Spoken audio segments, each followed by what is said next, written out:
1968, Memphis, Tennessee. A local labor dispute escalates into a major battle for economic and civil rights.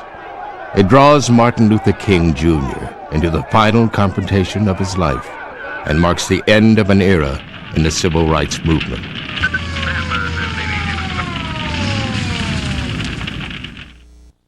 One more river to cross before I lay my burden down. One more river to cross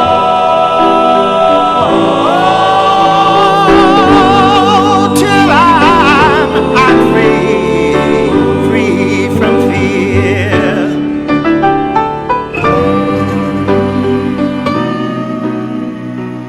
100 years after the freeing of the slaves, their descendants were still relegated to the lowest rungs of the economic ladder.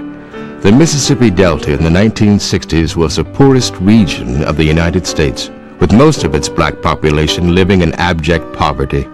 Migration to the city did little to change this. In Memphis, most attempts by black workers to organize for decent wages and working conditions were brutally suppressed.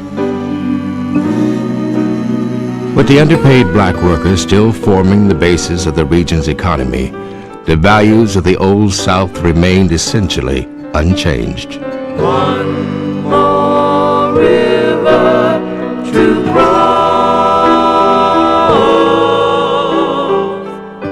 During the 1960s, Memphis spared itself the uprisings which drew national attention to Little Rock, Birmingham, and Selma by integrating facilities in a relatively peaceful manner.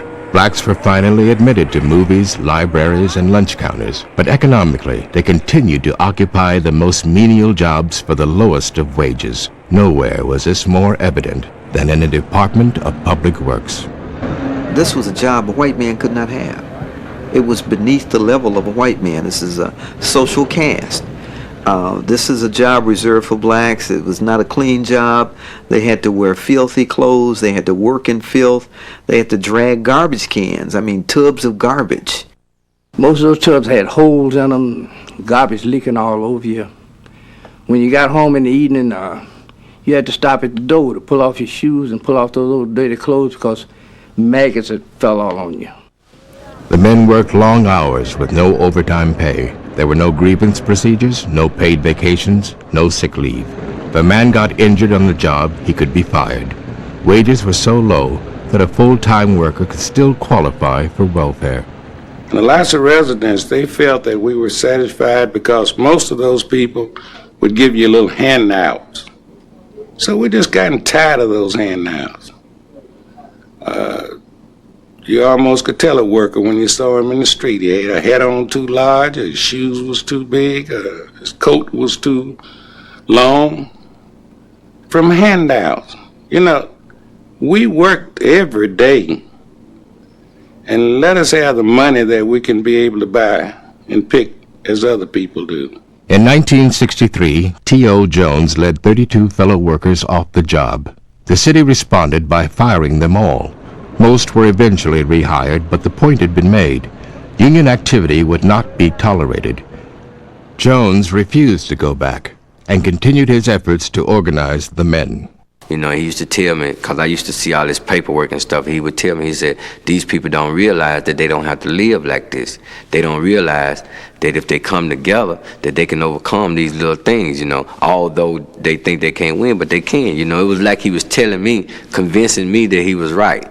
Jones succeeded in getting affiliation with AFSCME, the American Federation of State, County, and Municipal Employees. But few men were willing to risk their jobs by joining. Despite this, Jones persisted. In the first part of '68, you know, you had more and more people, they started meeting, you know, what they would call like Wildcat-like meetings. But it was more people coming every time, and they let him know that it was close at hand. February 1968. After years of unheeded complaints about faulty equipment, the inevitable happened. On a rainy day, an electrical short activates one truck's garbage compressor. 2 men are crushed to death. There is no workman's compensation, no insurance for their families. Feeling they have nothing left to lose, 1,300 sanitation workers walk off the job. We tried to get to the union officials, Mr. T.O. Jones, who seems to be the spokesman for the union and a former sanitation employee worker. He said he had no comment at this time. Jones leads the men to the office of his friend, Bill Ross, head of the Memphis Labor Council. Ross calls Washington and informs union official P.J. Champa of the strike. He says, Bill, you go out there and you tell those people to go back to work. And I'll come down there and see what I can do. I said, buddy, I'm the only white man in this building with 1,300 black souls out there. I'm not about to go out there and tell those people to go back to work. Now, if you want to tell them to go back to work, you come down here and do it yourself. Labor was not used to having 1,300 black men out on strike, on a strike that labor did not call, and on a strike that where there was no contract, there was no recognition of the union. You know, you were in a kind of nebulous position. Nobody knew who was what, when, or where. Standing firmly against the union is newly elected Mayor Henry Loeb. It has been held that all employees of a municipality may not strike for any purpose. This, of course, includes employees of the Public Works Department. Henry typifies, and I guess many blacks would say that I do too, what I call the plantation psychology. That is, that the blacks are the white man's responsibility, that we have to look out for them, that we own the plantation, they work on the plantation, we've got to look out for them. P.J. Champa arrives in Memphis to talk to the mayor about getting the men back to work. But Loeb refuses to recognize either him or the union as a legitimate bargaining agent for the workers. I was advised that you were out of work in violation of the law. I don't know of any law in Tennessee that says you have to subject yourself to indentured servitude. And I don't think that I'm breaking the law one iota, because I think as a free American citizen, I'm going to express myself as a free American citizen. You are expressing yourself by saying I am not working for those stinking wages and conditions.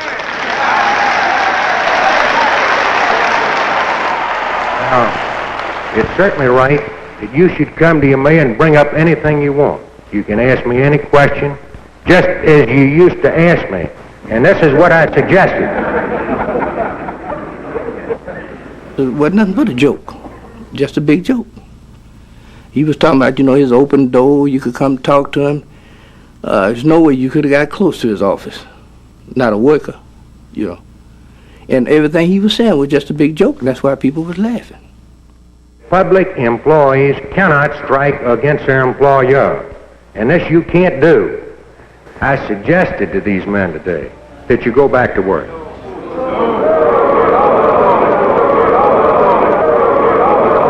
Henry Loeb knew that he was going to convince those men to go back to work.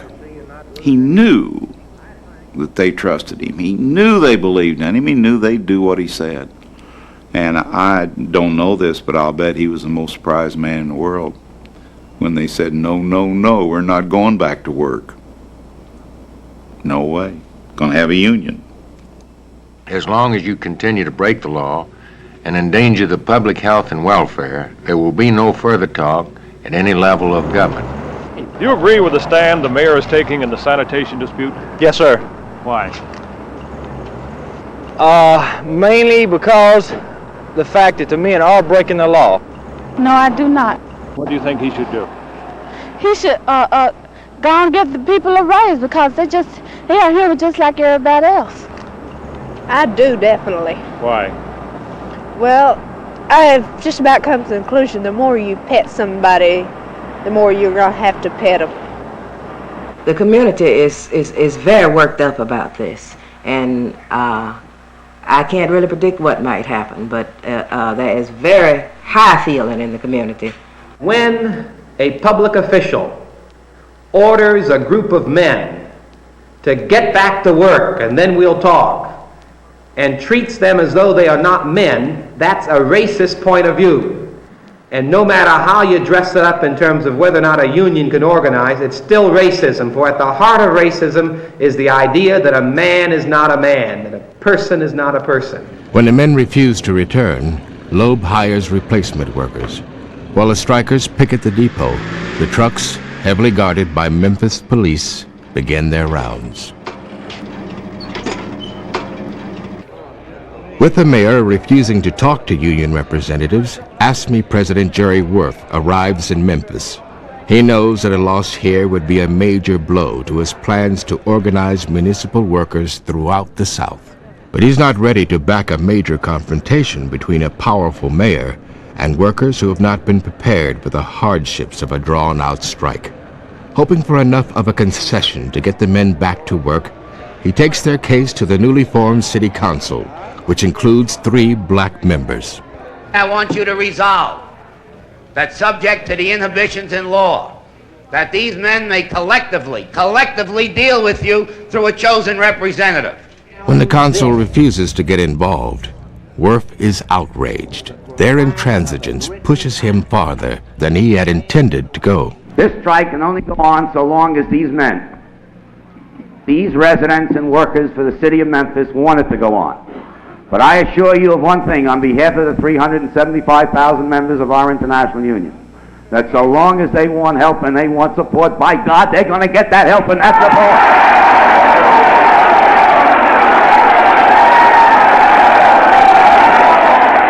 Nearly 700 Memphis sanitation workers staged a 4-hour sit-in demonstration at City Hall today on this 11th day of the city's garbage strike.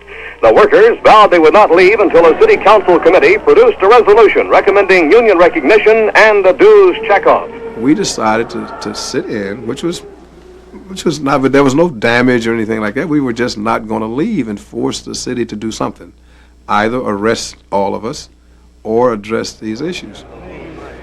So we sent out to get food for 700-800 people. While sandwiches are made, the council's Public Works Committee meets behind closed doors. By evening, they return with a resolution to recognize the union and promise to present it to the full council the next day. So the meeting ended that day on a very high note, that the Public Works Committee would make this recommendation to the council would adopt it, and that would be that. But the morning papers express outrage at this perceived attack on the orderly life of the city.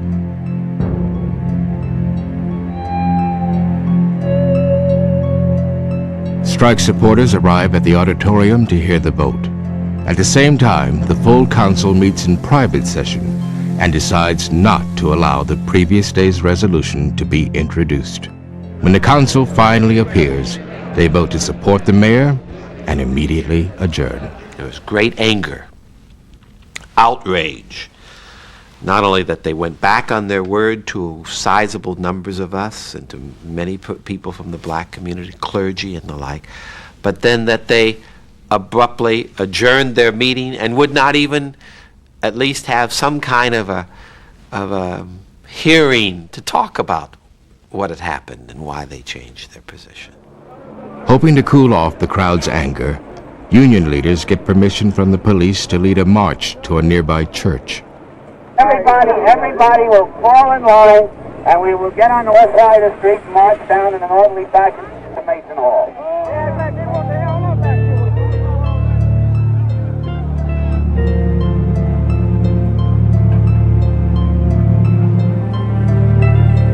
When the marchers get a few blocks down the street, police cars appear and begin pushing against them. The crowd protests, but the police continue. Finally, the men push back. Police used riot control gas and nightsticks this afternoon to break up a disturbance among a group of striking garbage men. Part of a group of about 1,000 marchers began rocking a police car, and police waded in.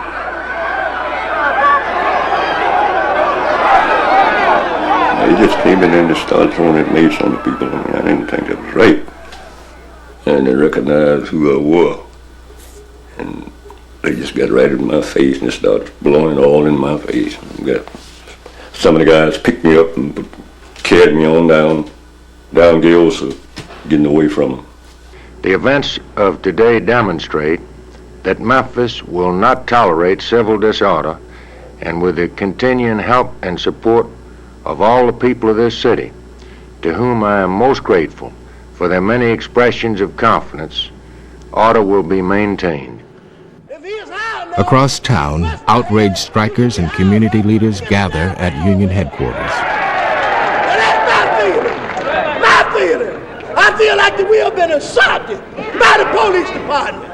Those people yesterday, when they told me there'd be an honest council meeting today, and you and I would have a chance to talk to this council, I regret I believed them. They lied to me and they lied to you.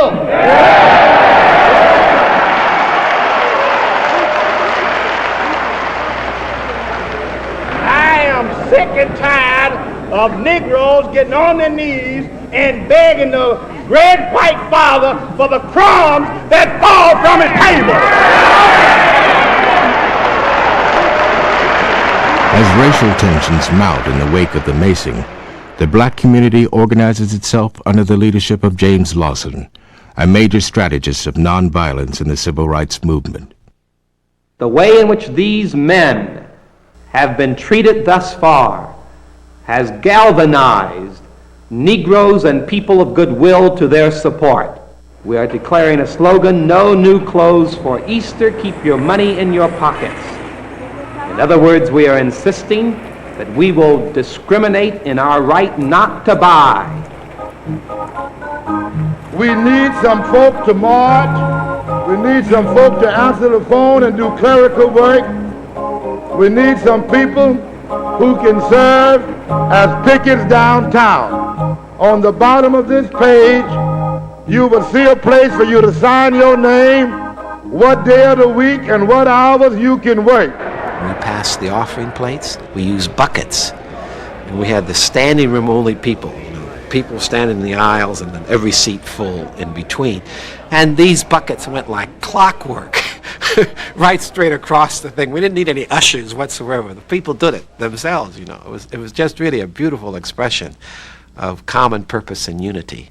Community backed us up 100%, and we was proud as it did. We couldn't have made it if it had not been for the community. We couldn't have made it. We will not stop until every black man got a chance to lift himself up and begin to rise. We are on the march, and we will stay there, and nothing will stop us. The Memphis strike becomes a movement.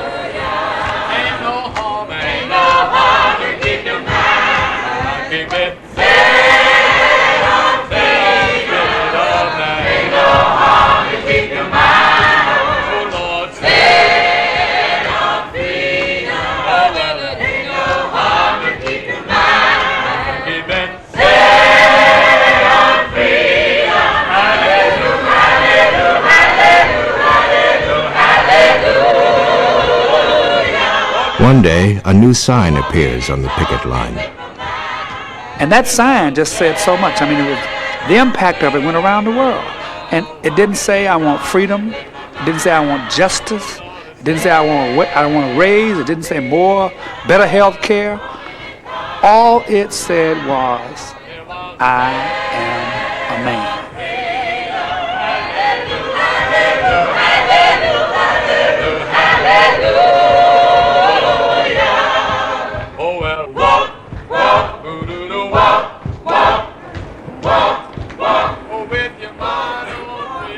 As the community joins in daily marches and nightly rallies, the movement continues to press its demands on City Council. If I insult you by telling the truth. I move we adjourn. If I insult you by speaking and saying that these men have fought for this country, these men have died for this country, and all they're asking for is a little bit of self-respect. It's been moved and If I insult you, brothers, then I will go to heaven insulting you with the last hour. All those in favor of the motion signify by saying aye. Aye. No opposed? No. I'm very sorry. We would like to respect... There was very little conciliatory talk. There wasn't, nobody, you couldn't have negotiated with any of them if you, any more than you could negotiate with the devil. In response to the council's inaction, the movement escalates its tactics. By refusing to leave the council chambers, they forced the city to arrest hundreds of strike supporters.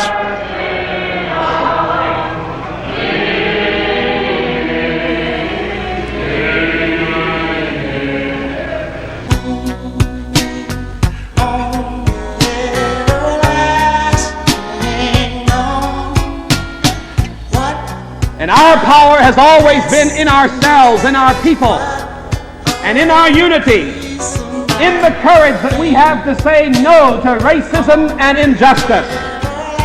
And so this is about our unity, our togetherness, our standing, our being willing to face macing, marching, and anything else in order that out of that unity we will have a victory.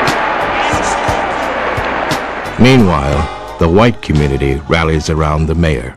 Everywhere that Henry Loeb went, they'd give him a standing ovation. He didn't go to the black community, and man, I can remember going to the Rotary Club and all those places, and just everybody just clapping and carrying on, stick in there, Henry, So it's mighty hard to back down when you're getting that kind of apparent support. Memphis has been known for a better way of doing business. Almost everybody stood rock solid that we white people knew what was best for those black people. And on that rock we stood for a couple of weeks. Not much longer, though. Not much longer. If you can't get a decent salary for men who are working in the name of God, how the hell are you going to get rid of poverty? The movement begins to attract the attention of national civil rights leaders. Now, one other point that's happening here. There's been so much tension between some of the trade unions and some of the civil rights groups that all over the country people are telling me, you can't depend on the unions, they're anti-Negro, they won't stand with you. Well, I think the record here shows that in Memphis, this fight is going to be won because the black people of this community and the trade unions stand together, man to man. To maintain the momentum of the movement, James Lawson invites his old friend Martin Luther King to Memphis. As head of the Southern Christian Leadership Conference, King has long seen the struggles for economic and civil rights as inseparable. That is why Negroes support labor's demands and fight laws which curb labor. That is why the labor hater and labor baiter is virtually always a twin-headed creature, spewing anti-Negro epithets from one mouth and anti-labor propaganda from the other mouth. To dramatize the connection between economic and civil rights, King has planned the Poor People's Campaign, a massive demonstration to be held in Washington that spring. This will be no mere one-day march in Washington, but a trek to the nation's capital by suffering and outraged citizens who will go to stay until some definite and positive action is taken to provide jobs and income for the poor. The Poor People's Campaign was being discussed before the strike broke out in Memphis. It just so happened that, and that's why we've always maintained that God was in the plan, that the Memphis strike, the garbage workers, the sanitation workers provided a near ideal scenario to talk about eliminating poverty. Some members of King's staff feel that he should devote his full attention to the new campaign and that Memphis will be a costly detour on the road to Washington. After listening to arguments on both sides, King makes his decision.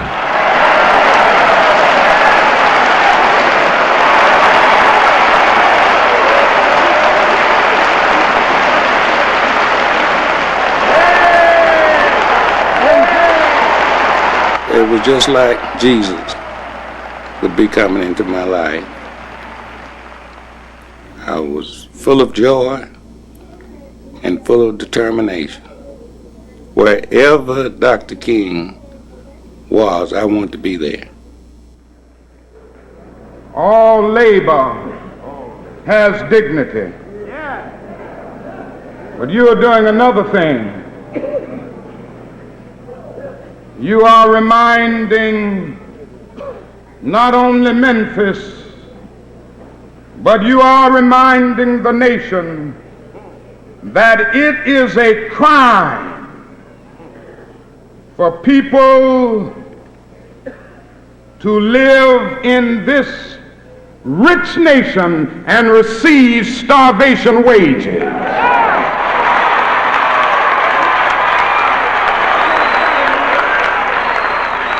We built gigantic buildings to kiss the skies.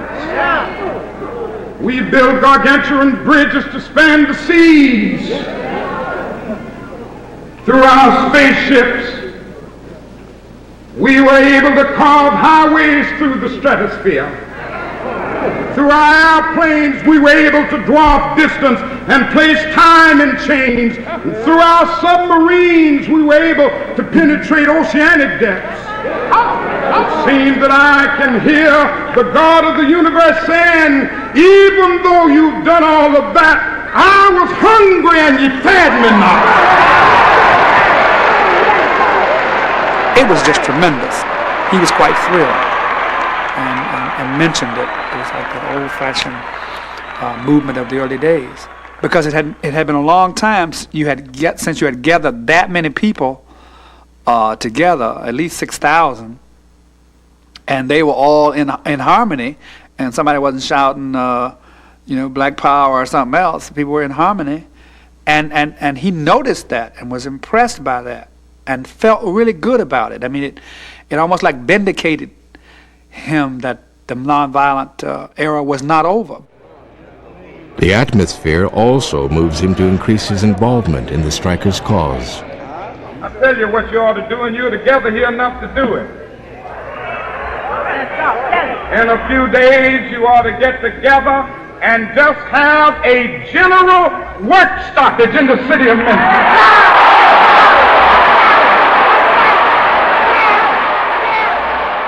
King promises to return in 10 days to lead a mass demonstration in support of the workers. Now the entire Negro community is behind this struggle, and we're concerned not only for what happens to these sanitation workers, but we're also serving notice on the city of Memphis that the time for moving systematically, creatively, but hastily towards genuine change is at hand. I tried over and over again to help Henry to realize what was happening, because I would spend time with the sanitation workers in the basement of old Second Presbyterian Church downtown, and I saw them. It was like a war zone. People were bringing in supplies. I mean, sacks of flour and sugar and groceries, just survival kind of experience. And I kept saying to Henry that this thing is going to blow up. This city will blow up. As the date for the march approaches, anti-King sentiment builds in the white community. It was thick against him. It was cold, and the threats were openly, that so-and-so, we don't need him here. And whites would come to the council and say that openly, and the councilman would agree with him. And you had to sit there and listen to all of those threats, and knowing exactly how they felt about him. Voices are also raised against King by young militant groups like the Invaders, who are seeking a greater role in the movement. If you said Black Power, you were an immediate threat, and we were saying it, which incidentally was not necessarily welcomed by the elements of the Black Power structure that existed at that time. They were very suspicious. They did not want young militants telling people how to organize. If what you are out there pushing is a violent concept, a concept that is so closely, that was at that time, so closely aligned to what the perceived concept of the Muslims and other groups were in guerrilla warfare. How can you be brought to be a part of the strategy team of a non-violent movement Most of us who were considered to be militants were trained in the nonviolent movement. So it's not a question of our not believing in nonviolence. It was that we saw nonviolence as a tactic and a tactic alone. Unaware of the increasingly volatile climate in Memphis, King returns to lead the march. Several thousand Negro demonstrators are participating in this largest civil rights demonstration ever in Memphis, Tennessee. Many of the demonstrators are carrying the sign, "I am a man." They stretch out for several blocks. Police are on hand with about 600 officers. Almost the entire force is standing by here in case any trouble might break out. A mile away at Hamilton High School, the first sign of trouble appears. When students throw stones at passing vehicles, police descend on the school. One young woman is seriously injured, and by the time the students join the march downtown, the story of injury becomes a rumor of death at the hands of the police. When King's arrival is delayed, militant voices can be heard in the increasingly restless crowd.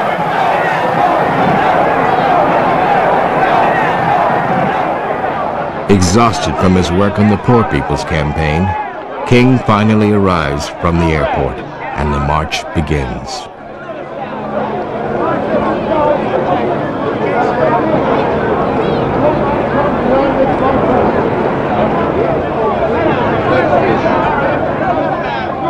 When you looked at Martin, you saw the tiredness in him. It was not a tiredness that a vacation relieves. It was a deep tiredness, like a tiredness of the soul.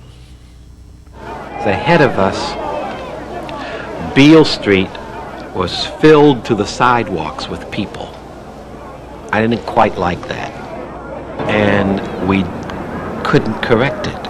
And when I got up about 2 blocks up the street on Beale, I heard what sounded like windows breaking behind us.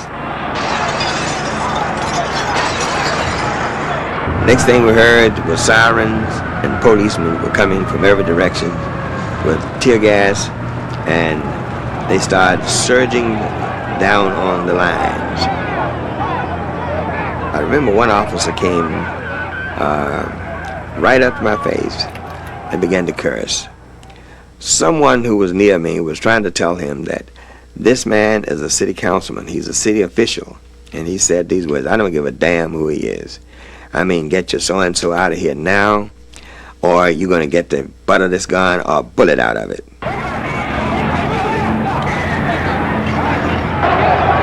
Then I ran back and said, "Martin, I need for you to leave the march." And he protested. And I said, "You see the police up there, they're after us." And I refused to accept Martin's protest, and I said, "Take Martin King down that way and get him out of the area."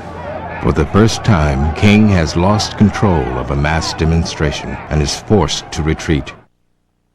Chaos has just broken out downtown.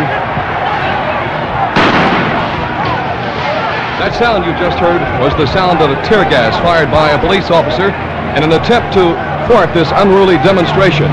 We repeat, several Negro youths started running down Main Street, smashing windows as they ran. Police have formed a cordon across Main Street at this time in an attempt to at least calm the demonstration, which has gotten completely out of hand.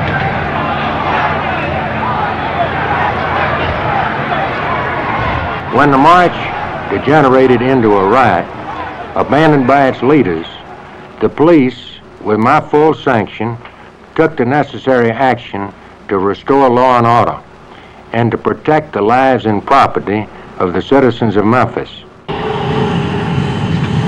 Determined that Memphis will not explode like Newark and Detroit, Loeb calls in the National Guard.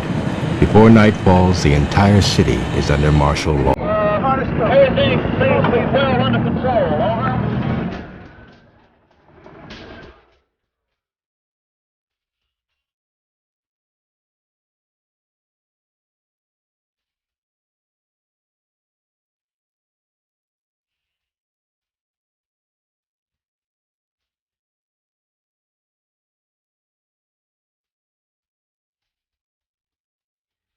is hereby ordered and invoked a curfew which requires all citizens to be off the streets of the city of Memphis by 7 p.m. tonight and will remain off the streets until 5 a.m. Persons on the streets during these hours who do not have legitimate business or emergency reasons will be subject to arrest. What needs to be done will be done.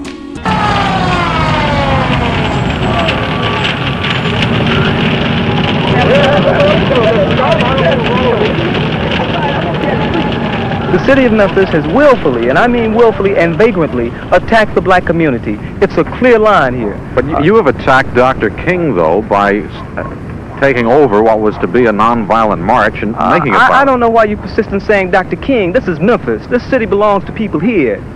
This city belongs to people here. The black people here have to set the temper of the times. If Dr. King is going to come in here, he's going to have to come in here and analyze the situation and meet the needs of black people here. And if he doesn't? If he doesn't, the same thing will happen to him everywhere he goes that happened here in Memphis.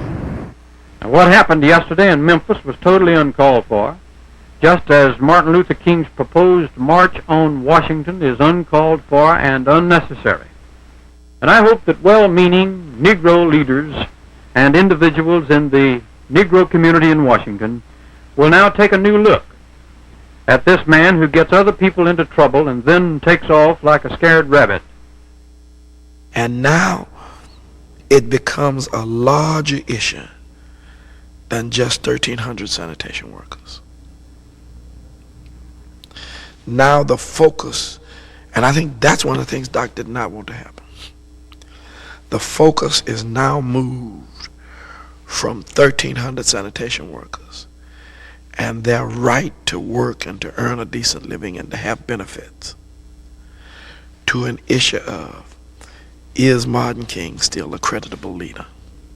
Dr. King, you've been criticized for coming in from outside and then abandoning the march when the going got rough. What's your reaction to that? My only reaction is that I did not abandon the march when the going got rough. I have always said that I will not lead a violent demonstration. He felt very down. I think he was really wrestling with, is my cavalry looming before me? Am I really losing it? Has there been a change in the mindset of the people of this country? And did I miss it?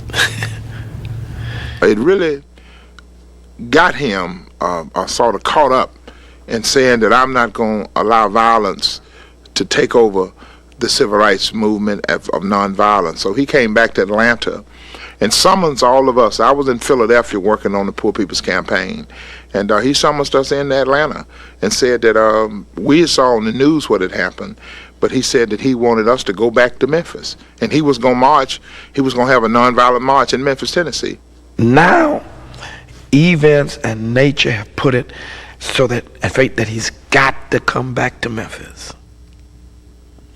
And he's got to organize to lead a peaceful, nonviolent march in Memphis. Because if you can't do it here, you get stopped coming out of Marks, Mississippi. You get stopped in Birmingham. You get stopped in Georgia. You get stopped coming from California. Wherever a leg of the Poor People's Campaign is coming from, it's stopped now. While the nation is losing faith in King's leadership, the strikers continue to be true to the nonviolent philosophy of King and Lawson. I'm gonna live a life I sing about in my soul. I'm gonna stand right, always shun the wrong. If I'm in a crowd, if I'm alone, all the streets are in my home. I'm gonna live life I sing about in my song. Nothing would be more tragic than to stop at this point in Memphis. We've got to see it through.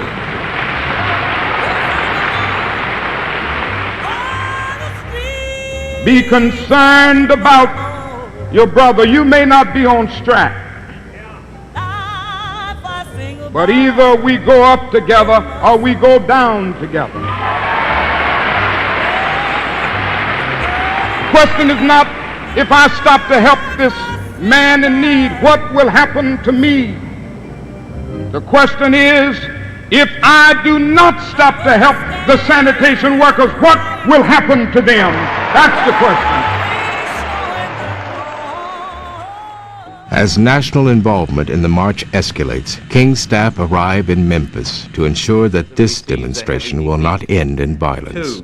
And there was some dissension among some of the staff who didn't want to come back, who thought it was a setup, who thought it was a trick, and who thought that the whole situation was set up to really discredit him and to discredit SCLC, because a lot of the stuff that the FBI was doing and other law enforcement agencies trying to discredit the organization, they saw this as another ploy to do some more discrediting.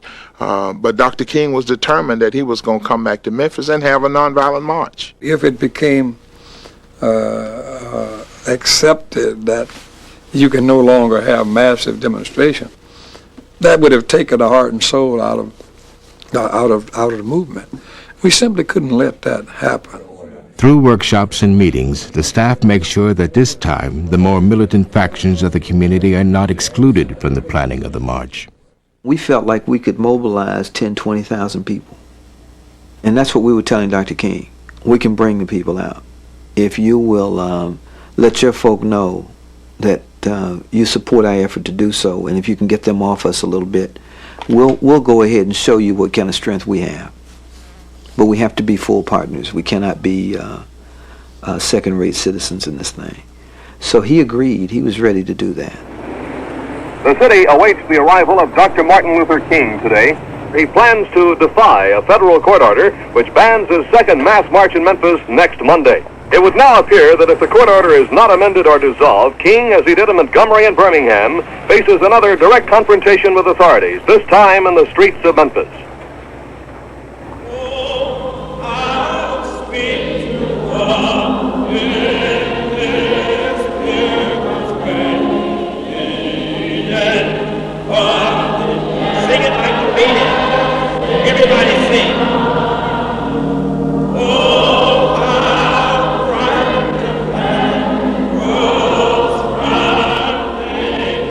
It was a gloomy day anyway, cloudy. Began to rain in one of our Memphis rains. That was a persistent downpour.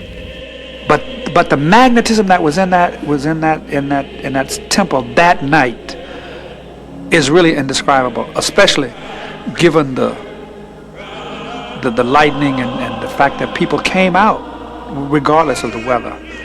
And it was just something to behold, it really was.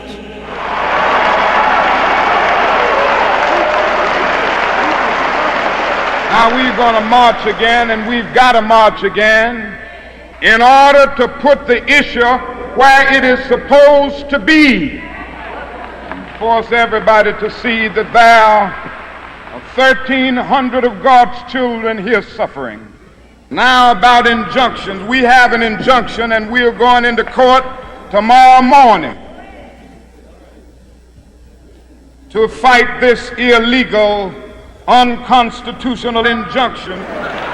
All we say to America is be true to what you said on paper.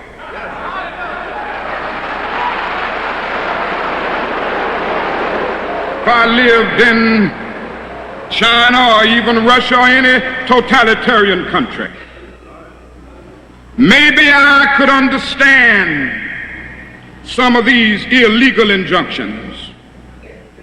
Maybe I could understand the denial of certain basic First Amendment privileges because they haven't committed themselves to that over there. But somewhere I read of the freedom of assembly.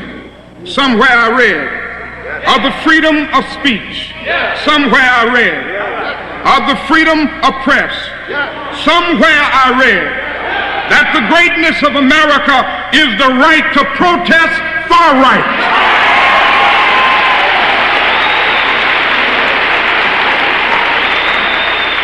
And so just as I say we aren't going to let any dogs or water hoses turn us around, we aren't going to let any injunction turn us around.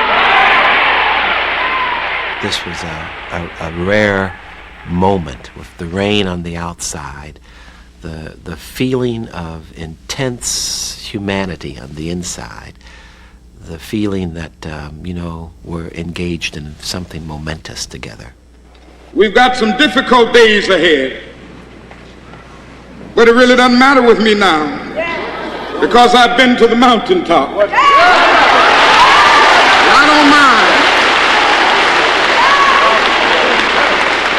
Like anybody, I would like to live a long life. Longevity has its place. But I'm not concerned about that now. I just want to do God's will. And He's allowed me to go up to the mountain.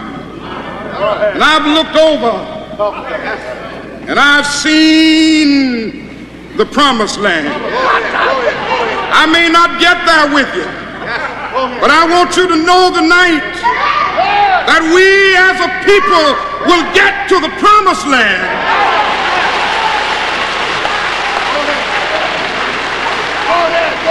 So I'm happy tonight. I'm not worried about anything. I'm not fearing any man.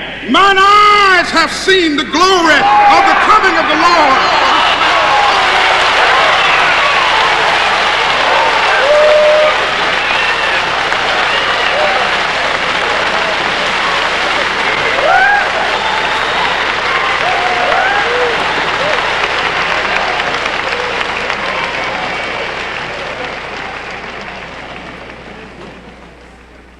I think Doc really thought at first that the great possibility was that his death was going to take place somewhere along the road on the way to Washington with the Poor People's Campaign. But I think after the violence in Memphis, the focus was changed, and Doc really knew, I really believe he knew, that Memphis was the place. I went to 306 and I said, it's 5 o'clock, guys, we gotta go. He said, oh no, we called the house and your wife said dinner's at 6. And so we stood together. He was here and I was here. On that balcony.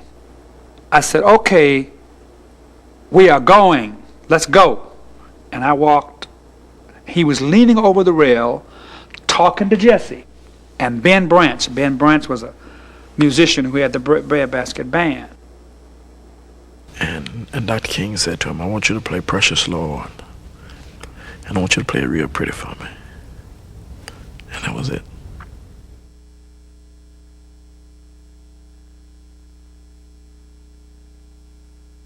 Martin Luther King Jr. was killed tonight in Memphis, Tennessee, shot in the face as he stood alone in the balcony of his hotel room. He died in a hospital an hour later. I ask every citizen to reject the blind violence that has struck Dr. King, who lived by nonviolence.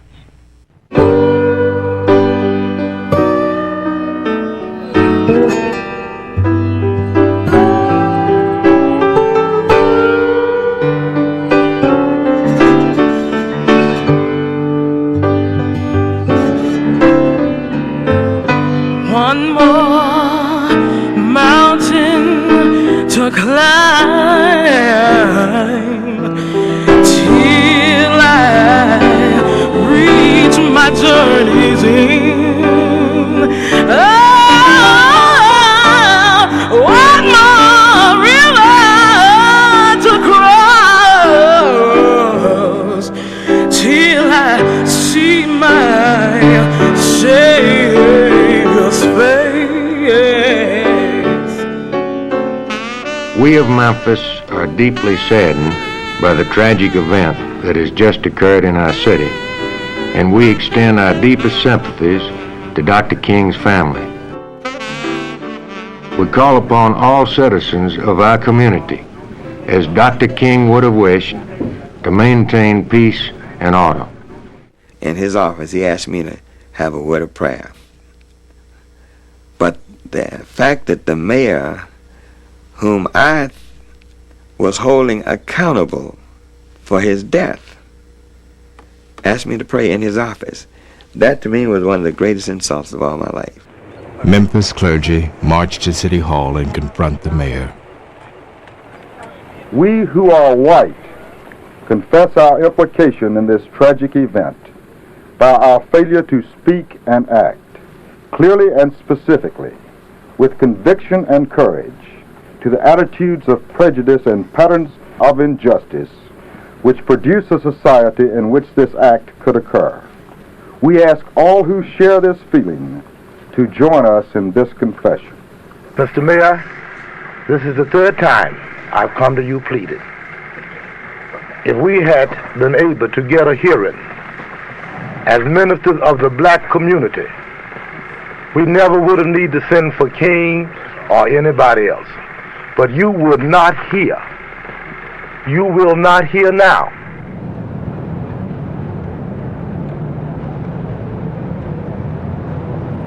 April 8th, people from across the country join the Memphis black community to keep King's promise to stage a non-violent march in support of the striking workers.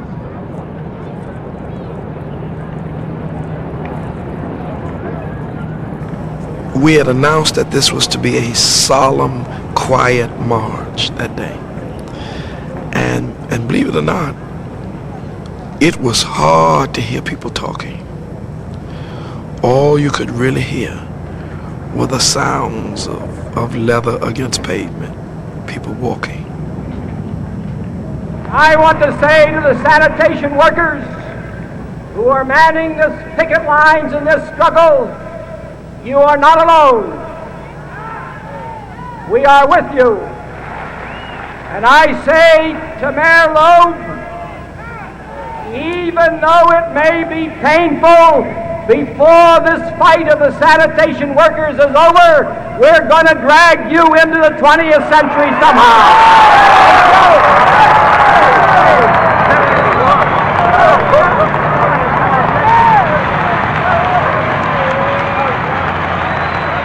Under pressure from all sides, Henry Loeb allows negotiations to resume and for any settlement to be sent directly to the City Council for approval. Loeb himself will never budge from the stance he has held since the first day of the strike. Those in favor of the motion will signify by saying aye as your name is called. No if opposed. Aye. Aye. As of this morning, as of less than a half hour ago, as a matter of fact, your committee reached an agreement with the city. Union officials spell out the terms of the agreement. They include salary increase, benefits, grievance procedure, fair treatment, and most importantly, official recognition of the union by the city of Memphis. All in favor of the recommendation, let it be known by saying aye.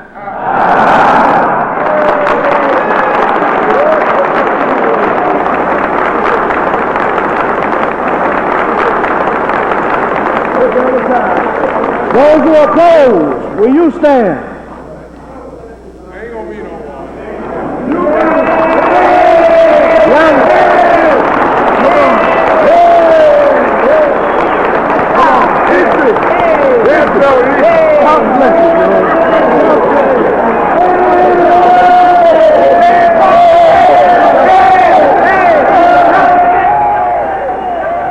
I want to say we've been aggrieved many times. But I presume that this was all in the making of the fight. We lost many things, but we stayed and we got the victory. When the strike was settled, he cried. He had a telegram in his hand, and I remember he showed it to me, and it was from Hubert H. Humphrey, the Vice President of the United States at that time, and Hubert H. Humphrey told him that he was congratulating him on, winning the strike, and he admired him for that, And my father was sitting there in the chair. He was just holding it, looking at it, and he was just crying. And it was beautiful.